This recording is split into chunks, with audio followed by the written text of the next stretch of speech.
अस्सलामुअलैकुम नाजरीन, programme fact matters के साथ मैं हूं सुजैन जहान खान। नाजरीन, सबसे पहले आपको 365 न्यूज़ और फैक्ट मैटर्स टीम की तरफ से रमज़ान बहुत मुबारक हो। हमारी दुआ है कि इस बाबरकत महीने में हमें भरपूर इबादत करने और इसकी बरकत समेटने का मौका मिले। अब प्रोग्राम का बाकायदा आगाज़ करते हैं और बढ़ते हैं अपनी टॉप स्टोरी की जानिब, जो कि मौजूदा सियासी मंजरनामे से जुड़ी है। आज एक तरफ PTI पार्लियामेंटेरियंस का 5 रोज़ा धरना ख़त्म किए जाने का ऐलान सामने आ गया, तो दूसरी जानिब इमरान खान की रिहाई के लिए आज वज़ीर आला KP सुहेल आफरीदी ने एक रिहाई फोर्स तश्कील देने और ईद के बाद इसको फौरी तौर पर मुतहरिक करने का ऐलान कर दिया है। वज़ीर आला सुहेल आफरीदी के बकौल उनको इमरान खान ने स्ट्रीट मूवमेंट की जिम्मेदारी दे रखी है और रिहाई फोर्स का क़याम भी इसी सिलसिले की एक कड़ी है, जिसके लिए बाकायदा तैयारी की जाएगी। इसके साथ साथ हुकूमती कैंप ये दावा कर रहा है कि इमरान खान डील करने के लिए राज़ी नहीं है। वज़ीर आज़म के मुशीर राना सनाउल्लाह ने यह इंकशाफ किया है कि बानी PTI के साथ डील के लिए अब तक 2 बार संजीदा कोशिशें की जा चुकी हैं, लेकिन वो किसी सूरत कोई रास्ता निकालने पर तैयार नहीं है। राना सनाउल्लाह ने दावा किया है कि एक मौके पर इमरान खान डील पर राज़ी हो गए थे, लेकिन फिर अपने फैसले से पीछे हट गए। PTI ने अब आगे का क्या सोचा है और इस वक्त क्या प्लानिंग हो रही है, इस हवाले से गुफ्तगू करने के लिए हमारे साथ मौजूद हैं PTI कोर कमेटी के रुकन नईम हैदर साहब। बहुत शुक्रिया प्रोग्राम में अपना कीमती वक्त देने के लिए। सबसे पहले तो ये बताएं कि सेनेट के अपोजिशन लीडर अलामा राजा नासिर अब्बास ने आज पार्लियामेंट में धरना ख़त्म करने का इंदिया दे दिया, बल्कि कह दिया कि धरना ख़त्म करते हैं। सर, ये धरना क्यों ख़त्म हुआ? क्या हुकूमत ने आपके मुज़ाकरात हो गए, आपकी कोई बातें मान ली, खान साहब को हॉस्पिटल शिफ्ट कर दिया? क्या रीज़न था कि आपने धरना ख़त्म कर दिया? देखिए, पहली बात तो ये है कि धरनों का ऐलान इस वजह से हुआ कि खान साहब का प्रॉपर ट्रीटमेंट नहीं किया गया और पूरे पाकिस्तान के अंदर जो है एहतजाज की कॉल दी गई थी, जिसमें हर सूबे के वहाँ के जो सदर हैं उसने अपने हिसाब से कॉलें दी किस तरह लेकर स्ट्रेटजी चलना है। जहाँ तक KP हाउस के बाहर या KP के अंदर या पार्लियामेंट के अंदर धरने की बात है, वो बिल्कुल चीफ अपना हमारे जो तरीक़े तफ़्फ़ुज़ की क़यादत है उन्होंने दिया था, और वजह यही थी क्योंकि हमारे बड़ा जायज़ मुतालबा था कि खान साहब को शिफा इंटरनेशनल हॉस्पिटल इस्लामाबाद के अंदर शिफ्ट किया जाए और उनके जो ज़ाती मालिज हैं उनकी निगरानी के अंदर उनका प्रॉपर रेटिना के जो स्पेशलिस्ट हैं उनसे ट्रीटमेंट किया जाए। खान साहब से बच्चों से फ़ोन पर बात करा दी गई, नंबर 1। नंबर 2, उन्होंने जेल के अंदर डॉक्टर्स को भिजवा के और फिर टेस्ट की और फिर हमारे डॉक्टर्स को कहा, तसल्ली देते रहे, लेकिन हमारे डॉक्टर्स ने कहा कि हम खुद मौजूद नहीं थे, तो लिहाजा हम कन्फर्म नहीं कर सकते कि वाकई ऐसी सूरत हाल है। गौर साहब और अलामा राजा नासिर साहब गए पिम्स हॉस्पिटल में, जहाँ पर वो वीडियो लिंक के ऊपर ये सारा मामला चल रहा था, किताब यानी गुफ्तगू इनकी हुई। तो बहरहाल क्योंकि 4-5 दिन हो गए थे, उस धरने का कोई आगे किसी तरफ मामला बढ़ नहीं रहा था, कोई असर नहीं हो रहा था, तो इसलिए ये एक रमज़ान भी ऊपर से आ गया, सप्लाई बंद हुई थी। शौकत खान के जो हॉस्पिटल की तरफ से कॉल्स आ रही थी हमारे लोगों को कि हमने मेडिसिन जो है वो सप्लाई करनी है, लोगों की खुराक गंदम किल्लत हो रही थी सूबे में पैदा, तो वो अगर 5 यानी एक दिन से असर तो हो जाना चाहिए था ना, 2 दिन चला, 3 दिन चला, 4 दिन चला, 5 दिन चला, तो मुसलसल जो है ज़ाहिरी बात है अवाम रुकावटें, रास्ते बंद हैं, तो आगे असर कोई नहीं हो रहा था। तो उन्होंने कहा कि हम अब बाकायदा तौर पर प्लानिंग के साथ आएंगे और प्लानिंग यही है कि इमरान खान की रिहाई की जो फोर्स है वो हमने तश्कील देनी है, जिसमें मेंबरशिप जो है 5 से 6 दिन के बाद शुरू हो जाएगी और जो रमज़ान होगा गुजरेगा तो उसके बाद उनसे हलफ लिया जाएगा तमाम लोगों से और फिर मुनज़्ज़म तरीके से उसको लेकर आगे बढ़ेंगे और वो खान साहब की रिहाई के ऊपर ही वो जो फोर्स है वो ख़त्म हो गया। सही, विद ड्यू रिस्पेक्ट, आपके बकौल, आपकी पार्टी के बकौल कि इमरान खान साहब को तकरीबन 900 दिन से नाहक कैद में रखा गया है। 900 दिन में आप लोगों की पार्टी ने कोई प्लानिंग ही नहीं की कि जी अब हमारी ये स्ट्रेटजी होगी, इसके बाद ये स्ट्रेटजी होगी। जो बातें आपने कही वो एज अ लेमैन वो बिल्कुल वो काबिल एहतराम है कि जी बिल्कुल ऐसे ही होना चाहिए, रास्ते बंद थे, सब कुछ बंद था, लेकिन आपके लीडर तक उनके डॉक्टर्स की रसाई नहीं की जा रही। बुशरा बीबी ने भी कल ये कह दिया कि खान साहब की आँख बिल्कुल वैसी की वैसी है। कौन सा उन्होंने आपका ऐसा मुतालबा मान लिया? सिर्फ बेटों से बात करा दी, बेटों ने कोई ट्वीट नहीं किया, उस पर भी हम नहीं कह सकते कि बात हुई है या नहीं हुई। उनके ज़ाती डॉक्टर भी नहीं गए, पिम्स जाके गौहर साहब को अगर कोई ब्रीफिंग दे भी दी तो ये कोई मुतालबे पूरे तो नहीं हुए। नहीं, देखिए, जहाँ तक असर है उन धरनों का असर ज़रूर हुआ, इसी वजह से वो पेशावर हाई कोर्ट के अंदर गया और पेशावर हाई कोर्ट ने फैसला दिया कि इन धरनों को ख़त्म किया जाए। धरने का असर हुआ तो उन्होंने जाकर डॉक्टर्स भेजे और फिर उसके ऊपर ख़ुद आकर बयानात दिए जी कि बिल्कुल उनकी 75% जो है आँख है वो बेहतर है, 6/9 है। धरनों का असर हुआ तो ये सारी कार्रवाइयाँ के बातचीत करके गौर को बुला रहे थे कि आएँ जी उनको भिजवाएं। देखिए, हमारा मुतालबा था कि उनके ज़ाती डॉक्टर्स जाएँ, उनके ज़ाती डॉक्टर की निगरानी के अंदर, वो आज भी हमारा मुतालबा है, वो मुतालबा ख़त्म नहीं हुआ। दूसरी तरफ ये है कि इमरान खान साहब की रिहाई के लिए आपने कहा कि कुछ लायामल नहीं दिया। देखें, 2.5 साल हो गए। एक दिन जो है ना किसी के घर के ऊपर आप छापा मारो तो दूसरे दिन सरेंडर कर देते हैं। नवाज शरीफ को थोड़ा सा जेल में डाला था तो वो बाहर भाग गया था। लोगों ने बड़ी कुर्बानियाँ दी, बड़ा फेसेस किया। इस वक्त भी लीडरशिप, उमर अयूब साहब अपोजिशन लीडर थे, उनको सज़ा है तो इस वजह से आज वो हाइड हैं, उनको सज़ा दी गई। इसी तरह जरताज गुल साहब में कितने लोग हमारे जेलों के अंदर पड़े हुए हैं। चादर चारदीवारी के जब तकद्दस पामाल की जाता है ना, आपकी बहन को, माँ को उठाया जाता है, उन घर में घुसते हैं तो वो बड़ा तकलीफ दे होता है। कई लोगों से पार्टियाँ मजबूरन छुड़वाई गई। तो हमारी जो PTI ने बड़ा फेस किया और फेस कर भी रहे हैं। दूसरी ये चीज़ है, देखें 26 नवंबर हो, 4 अक्टूबर हो, मुख्तलिफ मौक़ों पर हमने पूरा एक फ़ोर्स के साथ जो है हमने एहतजाज किया और गोलियां तक चलाई गई। गोलियां ना चलती हमारे लोग शहीद तक हुए। तो ये तो नहीं है कि कोशिश नहीं की, कोशिश की गई है, लेकिन आगे जिन के पास इख्तियार है, जिनके पास ताकत है, वो अखलाकी तौर पे भी गिरे हुए हैं, वो जालिम है। जी बिल्कुल। पार्लियामेंटेरियन के धरने की बात करते हैं, वो तो फिर एक तरह से कन्फेशन है ना कि नाकाम हो गया और हुकूमत जीत गई, क्योंकि आप लोगों ने धरना खत्म कर दिया। नहीं, देखिए नाकाम नहीं हुआ। KP में धरना ख़त्म करवाया गया, वहाँ पर हाई कोर्ट ने इंटरवीन किया। इस्लामाबाद के अंदर मुसलसल 2-3 दिन तो खाना उन तक बंद रहा। लोग मस्जिद के अंदर जो है वो सोते रहे और उन्होंने भरपूर तरीके से वहाँ पूरी अपनी पार्टिसिपेशन की, लेकिन आगे असर नहीं हुआ। हालांकि आप देखें ना कि पार्लियामेंट को ताला लगाना ये कोई जवाब बनता है कि एक SHO को आप कहें कि जाओ जाके 25 करोड़ आवाम के नुमाइंदे अंदर हैं, 25 करोड़ आवाम की नुमाइंदा असम्बली, उसको जाकर ताला लगा दो। तो सवाल तो उनसे पूछने वाला है। धरना एक्सपेंड होना चाहिए था कि जी इन्होंने हमारा खाना भी बंद कर दिया, हमें भूखा मार रहे हैं, हमारे लीडर की आंख इन्होंने एक तरह से ज़ाया कर दिया, जो आपकी तरफ से इल्ज़ाम लगाया जाता है। फिर तो ये धरना चलता रहता, रमज़ान में भी चलता रहता।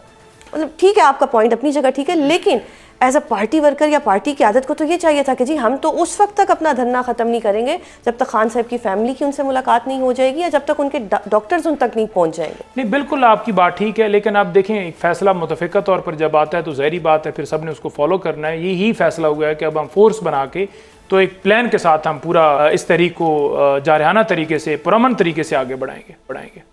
अच्छा, एक इल्ज़ाम भी है कि PTI पार्लियामेंटेरियंस खुद भी नहीं चाह रहे थे कि ये धरना दिया जाए और अचकज़ई साहब के कहने पर ये धरना हुआ। नहीं, देखें वो नहीं चाह रहे थे तो घर बैठ जाते, ऐसा तो नहीं है। ये तो सारे इल्ज़ामात लगाए जाते हैं। वो बैठे हैं, उनकी जो इस वक्त साथ खड़े हैं उनकी कुर्बानियों को सराहना चाहिए। इमरान खान साहब ने हमेशा कहा कि आप अपना फोकस दुश्मन पर रखें, आप अपने लोगों के ऊपर हमले ना करें। तो बेहतर यह है कि इस वक्त जो फोकस है उस पर होना चाहिए। खान साहब की हेल्थ है, खान साहब की रिहाई है, और तमाम कारकुनान को भी मैं ये कहना चाहूँगा।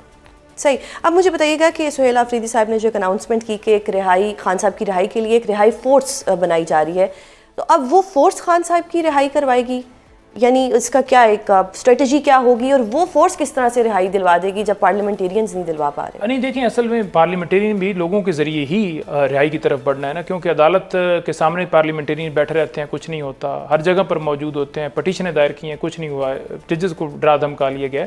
तो बेसिकली जो है ना, एक ये समझ लें कि एक डाटा मुरतब होगा कि जो हर गली, हर महल्ले, हर कूचे जो कि खान साहब की रिहाई के लिए विलिंग लोग होंगे उनको शामिल किया जाएगा, उनसे हलफ लिया जाएगा कि अब हमारी वापसी नहीं होगी इमरान खान की रिहाई के बगैर।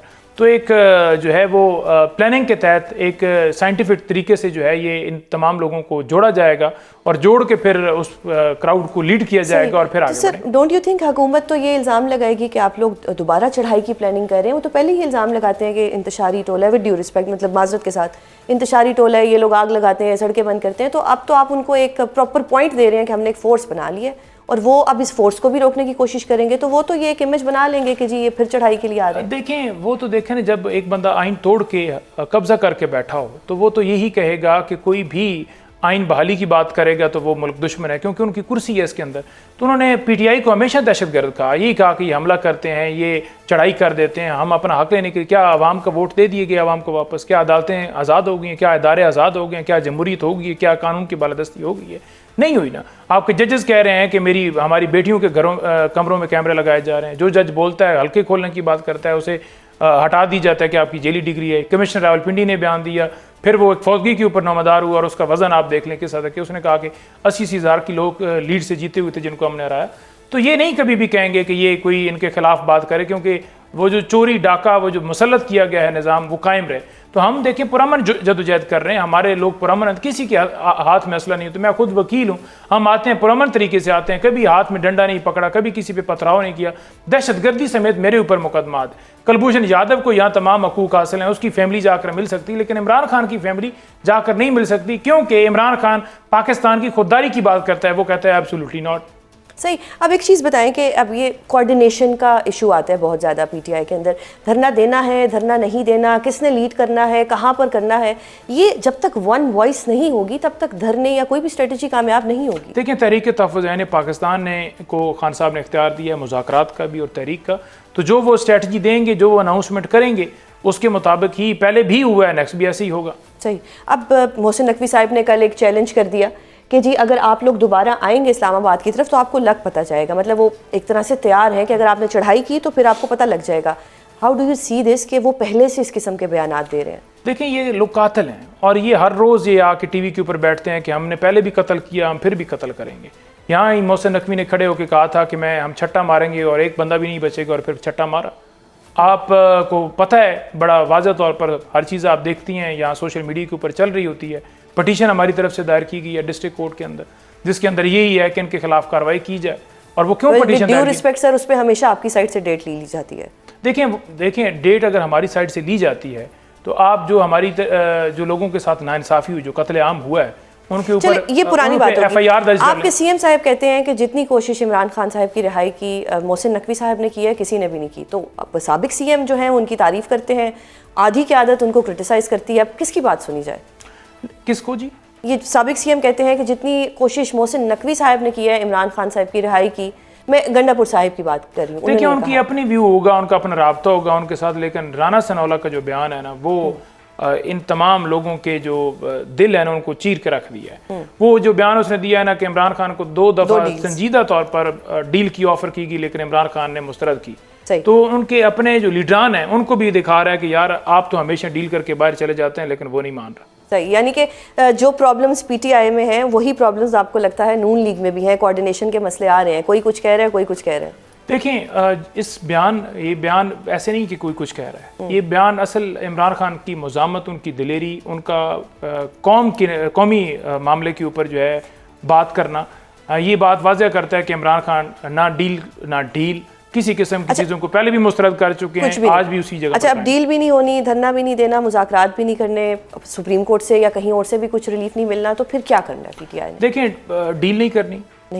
मुज़ाकरात किए कोई फ़ायदा नहीं हुआ, सुप्रीम कोर्ट हाई कोर्ट हम जा रहे हैं। एहतजाज जो है वो तहरीक रमज़ान के बाद जो है दोबारा से हम इंशाल्लाह इस्लामाबाद भी आ सकते हैं, क्योंकि ये फोर्स बन रही है, मुल्क पूरा बंद करना है, किस तरीके से पूरा प्लानिंग के साथ इस दफ़ा किया जाएगा। सही। अब जो आपका लीगल फ्रंट है उस पर आप लोगों की क्या प्लानिंग है? खान साहब की जो डॉक्टर्स तक उनकी रसाई करनी है, उसके लिए आपके पास अब क्या प्लान है? देखें, उसके लिए सीएम जो है वो दायर की है लतीफ़ खोसर साहब ने सुप्रीम कोर्ट के अंदर, जो कि नहीं लगाई जा रही। आज भी लतीफ़ खोसर साहब ने कोशिश की कि मेरी मुलाकात करा दी जाए, एक्सेस दीजिए, लेकिन आपको पता है कि वहाँ पर 3 जजेस बैठे हुए थे, उनको ज़ाहिर बात है दबाव में है, वो नहीं इस तरफ बढ़ रहे। तो हमारी जो लीगल साइड के ऊपर हमने कोशिश पूरी की है और ऑलरेडी पिटीशन फाइल हैं, लेकिन आगे से अदालतें 26वीं 27वीं के बाद ख़त्म कर देंगी। अब देखें, अलकादर और तोशा खाना, उसकी एक्सपेक्टेशन थी कि कल लग जाएगा, आज पता चला चीफ जस्टिस सरफराज डोगर का बेंच ही सुबह अवेलेबल नहीं है। यानी जब आपका दिल और रात को अदालतें आपने खोलनी है, एक आईनी हुकूमत को उठाने के लिए आपने इंटरवीन कर लेना है, लेकिन जब एक लीडर को 1 साल से उसके बुनियादी हकूक महरूम हो रहे हैं, उसकी पटिशन नहीं लगाई जा रही हैं, बार बार दरखास्तों के बावजूद आप उसके ऊपर कोई समाअत नहीं कर रहे। बहुत शुक्रिया सर प्रोग्राम में अपना कीमती वक्त देने के लिए। नाज़रीन, नईम साहब ने यह एतराफ़ किया है कि पीटीआई पार्लियामेंटेरियंस का जो धरना था उसका कोई फ्रूटफुल इफेक्ट सामने नहीं आया। पीटीआई पार्लियामेंटेरियंस का धरना ख़त्म हुआ और राना सनाउल्लाह का एक बयान मीडिया की जीनत बना। इस सारी सूरत हाल पर तज्जिया लेंगे सीनियर सहाफ़ी हसन अयूब का। बहुत शुक्रिया हसन, प्रोग्राम में अपना कीमती वक्त देने के लिए। हसन, एक चीज़ बताइएगा, एक बड़ी नई डेवलपमेंट हुई है कि पार्लियामेंटेरियंस ने धरना ख़त्म कर दिया है। ये धरना जो था ये कैसे ख़त्म हो गया, इसके पीछे की क्या कहानी है?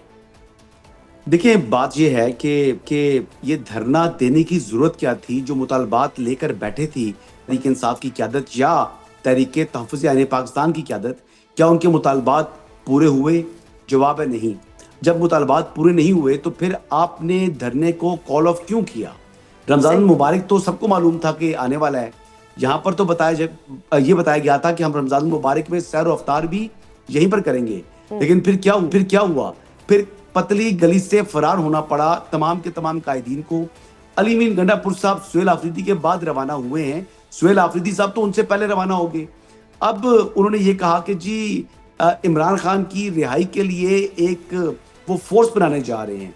सवाल ये है कि फोर्स तो एक तरफ आपने बनाने का ऐलान कर दिया, लेकिन दूसरी तरफ आपकी पुलिस फोर्स ने सबाबी के मकाम पर या खुशहालगढ़ के मकाम के ऊपर वहां पर अपने ही कारकुनान के ऊपर अच्छे डंडे चला दिए, डंडे बरसा दिए और ऐसे टेंट्स उखाड़ा जैसे कोई दुश्मन के टेंट्स को उखाड़ती है फौज। तो ये तमाम के तमाम जो अमल कर गुजरी खैबर पख्तूनख्वा की पुलिस, तो वो तो खराज तहसीन की मुस्तहक है। उसकी वजह ये है कि उन्होंने अवाम को मुश्किलात से निजात दिलाई। जो तहरीक इंसाफ ने, उनके कारकुनान ने जो इमरान खान की रिहाई के लिए वहां सिटिंग जो वो किए हुए थे, कॉल किए हुए थे धरने, उन धरनों को खत्म कराया और आमदोरफ्त को जो है वो बहाल किया। तो सवाल अगेन वही है कि पाकिस्तान तहरीक इंसाफ ने धरने क्यों दिए और जो मुतालबात। अच्छा सर, हसन इस क्यों की तरफ भी मैं आऊंगी।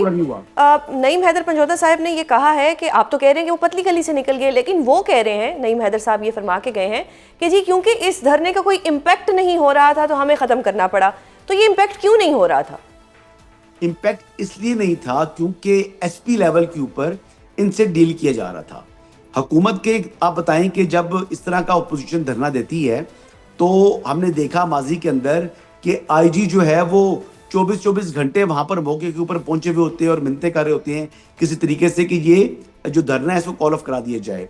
इंटीरियर मिनिस्टर जो है वो हमें एक्शन में दिखाई देते हैं, जहां पर ना आईजी, ना चीफ कमिश्नर, ना इंटीरियर मिनिस्टर, ना फेडरल इंटीरियर मिनिस्टर, ना स्टेट मिनिस्टर फॉर इंटीरियर, किसी एक ने भी, यहां तक कि चीफ कमिश्नर इस्लामाबाद ने भी मुंह तक नहीं लगाया। तो ये इस धरने का क्या इम्पैक्ट होना था? तो इससे ज्यादा तजलील क्या हो सकती थी ये ग्रैंड ओपोजिशन अलायंस की या तहरीक तहफ़्फ़ुज़ आईन पाकिस्तान की? ये तो खुद ही फिर चुके थे और अब इनको पतली गली चाहिए थी। ये पतली गली से फरार हुए हैं और यही बात है ना, इम्पैक्ट नहीं है। इम्पैक्ट तो जो बात कह रहे हैं वो ठीक कह रहे हैं नहीं मैदर। अच्छा, इनकी तो यहाँ पर आगे जो नौबत आने वाली थी, अभी एसपी लेवल पर डील किया जा रहा था।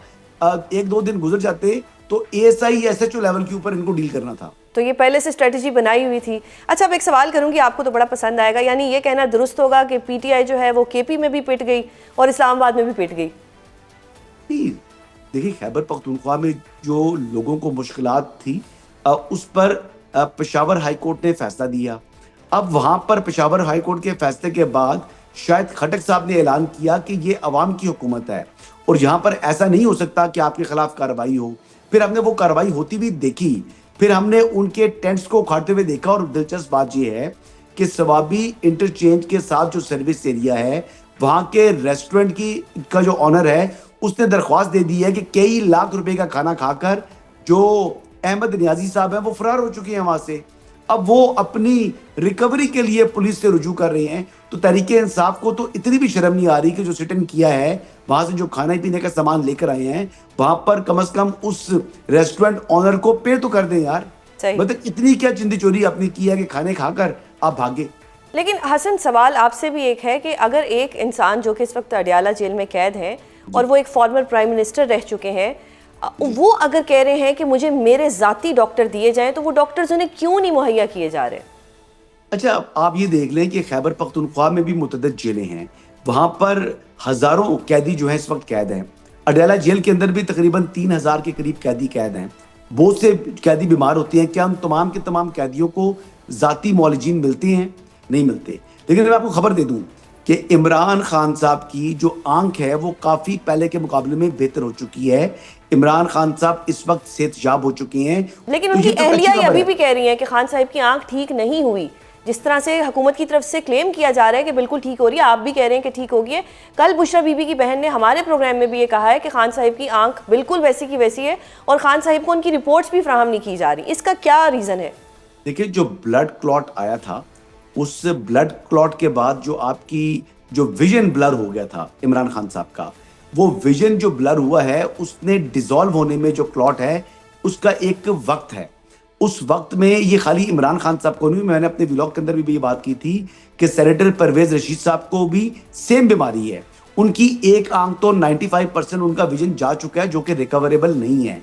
खान साहब का इशू ये है, जो कि डॉक्टर आरिफ साहब ने भी बता दी है, कि उनके विजन के अंदर रिकवरी आई है। खान साहब की 85% जो इस टाइम उस वक्त जो विजन मुतासर हुआ था, वो किसने वो किसको एट्रीब्यूट किया था? इमरान खान साहब ने। इमरान खान साहब ने एट्रीब्यूट किया था डॉक्टर आरिफ को। डॉक्टर आरिफ ही आप बता रहे हैं कि उनका विजन जो है वो 75 to 80% रिस्टोर हो चुका है। अब बात यह है कि इमरान खान साहब की अगर वो डॉक्टर आरिफ की वो वाली बात दुरुस्त थी तो फिर ये वाली बात भी तो दुरुस्त तस्लीम करनी चाहिए ना। इमरान खान साहब की आंख में जो सोजिश थी वो भी खत्म हो चुकी है। अब मजीद क्या चाहती है पाकिस्तान तहरीक इंसाफ? मैं कह रहा हूँ इमरान खान साहब को एक दफा वो बनाते हैं उम्मत मुस्लिमा का अजीम लीडर, उनको नॉर्मल। अच्छा हसन, आप दूसरी साइड पे जा रहे हैं ना, मैं दोबारा धरना खत्म होने पे आती हूँ। अब मैं दोबारा धरना खत्म होने पे आती हूँ कि ये जो इन्होंने धरना दिया था, ये भी मीडिया रिपोर्ट्स आ रही हैं कि ये जो पार्लियामेंटेरियंस हैं ये उनके कहने पे धरना खत्म किया गया है। उन्होंने महमूद खान अचकज़ई को कल से कहना शुरू कर दिया था कि आप ये धरना खत्म कर दें और उन्हीं के दबाव में आके ये धरना खत्म किया गया है। इस पे क्या कहेंगे आप? एक सवाल ये है कि जब बैरिस्टर गौर साहब को 2:30 पर उन्होंने बुलाया कि आप पहुंच जाएं अडियाला, और अडियाला आकर जब उनका तिब्बी मुआयना होगा उसके ऊपर आप जो है उसको विटनेस करें, बैरिस्टर गौर साहब नहीं गए। 3:30 तक उनका इंतजार हुआ और 3:30 हसन, आपकी इत्तलात के मुताबिक क्यों नहीं गए वो? ये अलीमा खानम ने रोक दिया था हमको। अब अलीमा खानम क्यों रोक रही हैं मैं आपको ये भी बताता हूँ। ये भी मेरा सवाल। अलीमा खानम को 26 नवंबर वाले केस के अंदर सजा होने वाली है। इस वक्त जितने भी गवाहान थे तमाम के तमाम के ऊपर बाकी जितने भी को अक्यूज हैं उन्होंने क्रॉस एग्जामिन कंप्लीट कर ली है। सिर्फ 2 गवाह रह गए हैं जिनके ऊपर क्रॉस एग्जामिन करना है अलीमा खानम ने, जो पिछली 3 पेशियों से गैर हाजिर हैं। अब उनके नॉन बेलेबल अरेस्ट वारंट भी जारी हो चुके हैं। 1 तारीख के अंदर वो दोनों जो गवाहान हैं उनके ऊपर क्रॉस एग्जामिन कंप्लीट हो जाएगा और उसके बाद मरला आ जाता है 342 की स्टेटमेंट्स का। तो वही जो 11 को अक्यूज हैं और अलीमा खानम, इनके 12 लोगों का 342 का स्टेटमेंट होना है और ट्रायल ने कंक्लूड हो जाना है। सही। अब उनको दीवार पर साफ लिखा हुआ दिखाई दे रहा है, जैसे मैंने आपको बताया था ना कि जो मखसूस नशिस्तें हैं वो तहरीक इंसाफ को नहीं मिलेंगी। इसी तरह मैं आपको बता रहा हूँ कि ये बहुत सी चीजों का आपको पहले से इल्हाम कैसे हो जाता है? अलीमा खानम है वो आपके पीछे लिखा हुआ साफ नजर आ रहा है कि उनको 26 नवंबर के थाना सादकाबाद वाली FIR के अंदर चले आपने हमें खबर दी है, ये खबर दी है, लेकिन आपने ऐसा ही एक दावा पिछले महीने भी किया था कि 14 फरवरी या 15 फरवरी से पहले अलीमा बीबी जो है वो गिरफ्तार हो जाएंगी। वो दावा तो अभी तक, आज क्योंकि देखें डेट हो गई है, रमजान भी आ गया है, तो फरवरी भी गुजर गया, अब ऑलमोस्ट अब अगला महीना भी शुरू होने वाला है, अब आपने ये खबर दे दी है। मैं कह रहा हूँ 2 हियरिंग टोटल जो है ना रिक्वायर्ड है। अब आप खुद वकील हैं, आपको मालूम है कि उनका जो राइट ऑफ क्रॉस एग्जामिन है। अच्छा चले, अलीमा बीबी की बहुत बात होगी, अब थोड़ा आपकी जमात तो नहीं, अब थोड़ी हुकूमत की बात करते हैं। अगली बात पूरी सुन ले तो बात आपको समझ आ जाएगी। जब अगर आप बिल फर्ज ये देख लें कि अगर अलीमा खानम को सजा हो जाती है तो फिर सलमान अकरम राजा की उसके बाद वो अहमियत नहीं होगी जो आज है। फिर एक नई शेप इख्तियार करेगी पाकिस्तान तहरीक इंसाफ, और पाकिस्तान तहरीक इंसाफ के वो लोग जो कि इस वक्त पीछे हुए हैं वो फिर कम से कम पार्टी के अंदर दोबारा एक्टिव होंगे, जो कि नजरियाती पाकिस्तान तहरीक इंसाफ के लोग हैं, जो कि इमरान खान से तो वो लॉयल हैं लेकिन वो अलीमा खानम के साथ लॉयल्टी अपनी जो है ना वो तब्दील नहीं कर रहे, वो सलमान अकरम राजा के। ठीक है हसन, ये तो प्रेडिक्शंस है ना। पहले ये बताएं कि राना सनाउल्लाह साहब ने कहा है कि इमरान खान साहब को 2 बार संजीदा डील की ऑफर हुई थी मगर उन्होंने डील नहीं ली। आप लोग कहते हैं, मीडिया पे बैठ के बहुत से सहाफ़ी ये कहते हैं कि खान साहिब NRO मांग रहे हैं, डील मांग रहे हैं। इख्तियार वली साहब ने 2 दिन पहले मेरे ही शो में कहा कि खान साहिब डील मांग रहे हैं। राना सनाउल्लाह कहते हैं कि जी 2 बार संजीदा डील ऑफर की गई लेकिन खान साहिब ने डील से इनकार कर दिया। क्या कहेंगे आप इस पे? वो बेसिकली वो चाहते ये हैं कि इमरान खान साहब को सीढ़ी की उतना ऊपर ले जाया जाए कि वहां से अगर वो कूदेंगे भी तो फिर अपनी उनकी सियासी मौत वाक़या हो जाए। ये बेसिकली उन्होंने ईंधन दिया है पाकिस्तान तहरीक इंसाफ की सोशल मीडिया टीम को, जो ये कहें कि डट के खड़ा है कप्तान, जो कि कहें कि इमरान खान जो है वो कह रहे हैं एब्सोल्युटली नॉट, और फिर जब एब्सोल्युटली यस कहे इमरान खान तो उस दिन फिर इमरान खान की जो सियासत है वो दफन हो जाए। तो राना सनाउल्लाह साहब इस वक्त कोई हमदर्दी नहीं कर रहे पाकिस्तान तहरीक इंसाफ के साथ, बल्कि उनके साथ सियासी शतरंज के ऊपर जो है चाल चल रहे हैं। बहुत शुक्रिया हसन, प्रोग्राम में अपना कीमती वक्त देने के लिए। नाज़रीन, आपने सुना हसन अयूब साहब ने अपना तज्जिया दिया, और अब प्रोग्राम के आखिर में क्रिकेट के मैदान से आने वाली एक मुस्बत खबर पर बात होगी। ICC T20 वर्ल्ड कप में पाकिस्तान ने नमीबिया को बाआसानी 102 रन से शिकस्त देकर सुपर 8 मरहले के लिए क्वालिफाई कर लिया है। पाकिस्तान की जानिब से दिए गए 200 रन के हदफ के ताक़ुब में नमीबिया की टीम सिर्फ 97 रन पर ढेर हो गई। आज की ये जीत कितनी अहम है और अब टूर्नामेंट में आगे जाने के लिए पाकिस्तान को कितनी मेहनत करना होगी, इस हवाले से गुफ्तगू करने के लिए हमारे साथ मौजूद है सीनियर सहाफ़ी अब्दुल माजिद भट्टी। बहुत शुक्रिया सर, प्रोग्राम में अपना कीमती वक्त देने के लिए। भट्टी साहब, सबसे पहले तो ये बताएं कि आज पाकिस्तान टीम में जो 2 तब्दीलियां की गई हैं उनको आप किस तरह से देख रहे हैं? शाहीन और अबरार ड्रॉप हुए और उनकी जगह सलमान मिर्जा और ख्वाजा नाफे को चांस मिला, क्या ये दुरुस्त सिलेक्शन थी? मेरे ख्याल में अगर मैच का रिजल्ट देखें तो बेहतर फैसला था, लेकिन एक फैसला अभी भी ऐसा है जो हम समझ नहीं पा रहे कि बाबर आजम पाकिस्तान टीम में क्यों खेल रहे हैं। अगर खेल रहे हैं तो आज जब बाबर आजम को बैटिंग के लिए अपनी ओरिजिनल चौथे नंबर की पोजीशन पर आना था, उस वक्त 47 बॉल्स इनिंग्स की बाकी थी। बाबर आजम दुनिया के इतने बड़े बैट्समैन, पाकिस्तान के नंबर 1 बैट्समैन, अगर वाकई बाबर आजम इस फॉर्मेट में फिट है, पाकिस्तान के लिए डिलीवर कर सकते हैं, तो मेरे ख्याल में बाबर आजम को टीम मैनेजमेंट को या तो जबरदस्ती खिलाया जा रहा है या सर ये फिर क्या टीम की मजबूरी है कि उनको सिलेक्ट भी करना है, फिर उनके ऊपर इशू भी बनाना है, फिर उनको बैटिंग भी नहीं करने देनी? क्या रीजन है? देखिए, हमें भी समझ में नहीं आ रहा। लग ऐसे रहा है कि शायद कोई प्रेशर ग्रुप है जो बाबर आजम को पाकिस्तान टीम में रखना चाहता है। मेरा बाबर आजम से मसला नहीं है, बाबर आजम भी हमारे मुल्क के स्टार हैं। अगर वो पाकिस्तान को आज भी मैच जितवा सकते हैं तो बिल्कुल बाबर आजम को खिला देना चाहिए। लेकिन बाबर आजम जो उनका T20 में ट्रैक रिकॉर्ड रहा है, अगर आप स्टैट्स को चेक करें तो वो एज ए ओपनर स्कोर करते रहे। मेरे ख्याल में जब साइम अयूब स्कोर नहीं कर रहे, साइम अयूब पे थोड़ा सा चांस लें, साइम अयूब को नीचे लाए, बाबर आजम को ऊपर लेके जाए। सुपर 8 में मेरे ख्याल में बाबर आजम को इस पोजीशन से नंबर 4 से ऊपर ले जाना दानिशमंदी होगी। साइम अयूब को आप नीचे लेकर आए, और अबरार अहमद भी मुझे समझ नहीं आया कि दुनिया के नंबर 2 इस वक्त T20 के बॉलर हैं, उनको हम किस तरह ड्रॉप कर सकते हैं। और आज हमने सुजैन तकरीबन 9 बैट्समैनों के साथ पाकिस्तान की टीम गई है। पाकिस्तान के पास इतने ज्यादा बैट्समैनों को डालना, फिर फखर जमान को बाहर बिठाना, ख्वाजा नाफे यंग है, उसका भी बहुत कैरियर बाकी है, लेकिन मेरा ख्याल में बड़े मैचों के लिए ख्वाजा नाफे के मुकाबले में अगर ख्वाजा नाफे से विकेट कीपिंग करवाते फिर तो ठीक था। वो तो विकेट कीपिंग आज नहीं करते, विकेट कीपिंग उस्मान ने की। तो मेरे ख्याल में फखर जमान को खिलाना चाहिए था। लेकिन टीम मैनेजमेंट तजर्बात कर रही है। अल्लाह करे कि ये तजर्बात जो है इसकी बैंड में ये टूर्नामेंट चढ़ जाए, पाकिस्तान टीम के किसी अच्छे मकाम पर। भट्टी साहब, साइम अयूब की बात की, एक बार फिर बैटिंग में वो नाकाम हुए और वो अब टीम में क्या सिर्फ एक बॉलर के तौर पर खेल रहे हैं? मेरे ख्याल में जो असल उनका काम है, जिसके लिए वो पाकिस्तान टीम में सिलेक्ट हुए थे और नंबर 1 चॉइस थे, वो तो एज ए बैट्समैन थे। तो बैटिंग में वो 14, 15, 18, 20, हमें ये साइम अयूब नहीं चाहिए। हमें तो मैच विनिंग नॉक चाहिए, 70-80 रन बनाए। अगर आपने बाबर आजम को नंबर 4 पर इसलिए लेकर गए कि बाबर आजम ऊपर के नंबरों पर स्कोर नहीं कर रहे थे, तो मेरे ख्याल में उसको रोटेट करना पड़ेगा। बाबर आजम को आप उनकी ओरिजिनल पोजीशन नंबर 1 पर एज ए ओपनर लेकर जाएं और साइम अयूब को तीसरे नंबर पर लेके जाएं, सलमान अली आगा चौथे नंबर पर आए। 5वें नंबर पर मेरे ख्याल में अभी भी अगर आप मोहम्मद नाफी से ख्वाजा मोहम्मद नाफी से जा रहे हैं तो ये थोड़ा सा रिस्की मामला है, क्योंकि अब सुपर 8 में बड़ी टीमें पाकिस्तान के मुकाबले में हैं और पाकिस्तान टीम का हनीमून पीरियड जो था वो आज खत्म हो गया। सर, अब शादाब खान की बात करते हैं। जिस तरह उन्होंने नमीबिया जैसी छोटी टीम के खिलाफ भी अपना बल्ला चला लिया और 3 विकेटें भी ले ली, तो क्या वो न्यूजीलैंड, इंग्लैंड और श्रीलंका के खिलाफ भी इसी तरह परफॉर्मेंस देंगे? देखें, विद ऑल ड्यू रिस्पेक्ट, मैं लोग कहते हैं कि शायद वो हम लोग एजेंडे की बेस पर कोई बात करते हैं। हमारे लिए साइम अयूब हो, शादाब खान हो, सलमान अली आगा हो, शाहीन शाह आफरीदी हो, पाकिस्तान के सारे 15 खिलाड़ी जो हैं वो हमारे मुल्क के हीरो हैं और उनको परफॉर्म करना चाहिए।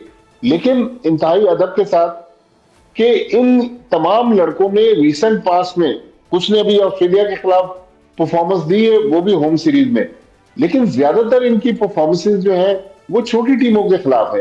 तो शादाब खान ठीक है, आज उन्होंने बहुत अच्छी बैटिंग की, बहुत अच्छी बॉलिंग की, लेकिन क्या ही अच्छा हो कि इन 3 में से कम एक मैच साइम अयूब जितवा दें, एक शादाब खान जितवा दें, एक कोई और सलमान अली आगा जितवा दे या बाबर आजम जितवा दे, तो ताकि पाकिस्तान की टीम सेमीफाइनल के लिए अच्छा सर, मेरा अगला क्वालिफाई सवाल कर भी जाए। यही है क्योंकि कि जो पाकिस्तानी टीम की मौजूदा परफॉर्मेंस है, आपको लगता है कि जो आने वाले 3 इंपॉर्टेंट मैचेस हैं इसमें हम जीत सकते हैं? हमारे क्या चांसेस हैं?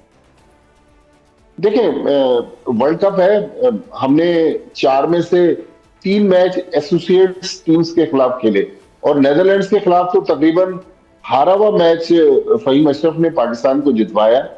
तो एक ही बड़ा मैच आया अगेंस्ट इंडिया जो हम 61 रन के बड़े मार्जिन से हारे। चले, वर्ल्ड कप है, हमने एसोसिएट टीमों को हरा दिया, अब हम सुपर 8 में पहुंच गए, हमें इंग्लैंड से खेलना है, न्यूजीलैंड से खेलना है, श्रीलंका से खेलना है। तो मेरे ख्याल में अब पाकिस्तान का जो रियल टेस्ट है इस वर्ल्ड कप में वो ये 3 मैच है। खुदा न खास्ता अगर अब पाकिस्तान के पास गलती की गुंजाइश नहीं है, खुदा न खास्ता अगर पाकिस्तान टीम जिस तरह नेदरलैंड्स के खिलाफ लड़खड़ाई, भारत ने हमें तो बिल्कुल आउटक्लास कर दिया, और आज भी जिस तरह पाकिस्तान की फील्डिंग में हमने देखा कुछ लैप्सेस थे, हालांकि साहिल अय्यूब ने एक आउटस्टैंडिंग कैच लिया, तो पाकिस्तान को तीनों शोबों में परफॉर्मेंस देनी होगी। और माइक हैसन जो पाकिस्तान टीम के हेड कोच हैं, उनको टीम बनाने में थोड़ा सा बैलेंस लाना पड़ेगा। बहुत ज्यादा ऑलराउंडर्स खिलाना ये मेरे ख्याल में दानिशमंदी नहीं है। बहुत ज्यादा ऑलराउंडर्स खिलाने के बजाय माइक हैसन को चाहिए कि वो प्रॉपर बैट्समैन खिलाएं, प्रॉपर बॉलर खिलाएं, क्योंकि दुनिया में 1-2 तो ऑलराउंडर्स चलते हैं, माइक हैसन 4-4 ऑलराउंडर पाकिस्तान की टीम में खिला रहे हैं। लेकिन फिर भी चले, हमारी बेस्ट विशेस पाकिस्तान टीम के साथ है। और आज शादाब खान ने कहा कि अब रमजान का महीना शुरू हो गया है तो कौम हमारे लिए दुआ करेगी। भाई हम दुआ तो करेंगे, इस टीम को अब दवा की भी जरूरत है दुआ के साथ साथ। अच्छा सर, ये जो अब 21 फरवरी को मैच होने जा रहा है उसमें भी यही प्लेइंग 11 होने चाहिए, आपको ऐसा लगता है? देखें, हमें नहीं पता, क्योंकि जो सैटरडे का मैच है, आज तो हम खेले कोलंबो के सिन्हाली स्पोर्ट्स क्लब में। इस ग्राउंड से कुछ 6-7 किलोमीटर दूर प्रेमदासा स्टेडियम है, जहां अभी हम इतवार को इंडिया से हारे थे। तो हमें कंडीशन का नहीं पता, पिच का नहीं पता। मेरे ख्याल में अगर मुझसे पूछें, जाहिर है मैं फाइनल अथॉरिटी नहीं हूं, अगर मुझसे पूछें तो बाबर आजम को एज ए ओपनर लेकर जाएं और साइम अयूब को आप नीचे खिलाएं, और इसके अलावा ख्वाजा नाफे की जगह फखर जमान को लाना पड़ेगा, या एक और कोई स्पिनर हम नवाज को कम कर लें, या अगर स्पिन ट्रैक है तो फहीम अशरफ को बिठा दें। मेरे ख्याल में अबरार को भी हमें न्यूजीलैंड के खिलाफ खिलाना पड़ेगा। मेरी कुछ 11 जो है वो इस तरह बनती है। अब आगे टीम मैनेजमेंट जो फैसला करेगी उसके बाद फिर हम और आप किसी और शो में बैठेंगे, फिर इस परफॉर्मेंस का पोस्टमार्टम करेंगे। बहुत शुक्रिया सर प्रोग्राम में अपना कीमती वक्त देने के लिए। नाजरीन, प्रोग्राम का वक्त ख़त्म होता है, कल आपसे दोबारा मुलाकात होगी। अपना बहुत ख्याल रखिएगा। अल्लाह हाफिज़।